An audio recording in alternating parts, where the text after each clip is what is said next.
Presidenti i Serbisë Aleksandar Vučić ka deklaruar se pret pasoja për shkak të pjesëmarrjes së tij në paradën ushtarake ruse, por se pret që Bashkimi Evropian të ndëshkojë atë personalisht dhe jo Serbinë. Jam i bindur se Serbia do të mbetet në rrugën evropiane.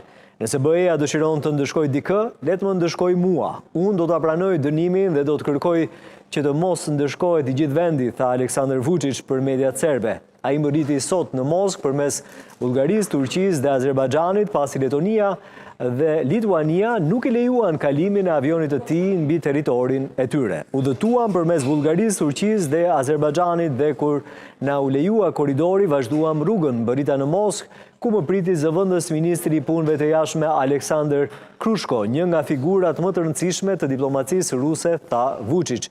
Ai shtoi se disa antarë të qeverisë së Serbisë si kishin sugjeruar masa reciproke ndaj Letonisë dhe Lituanisë, por se ai ishte kundër një veprimi të tillë. Vučić theksoi gjithashtu se është krenar që si president i një vendi, populli i cilit luftoi kundër fashizmit, do të marrë pjesë në paradën ushtarake me rastin e 80 vjetorit të fitores në luftën e dytë botërore.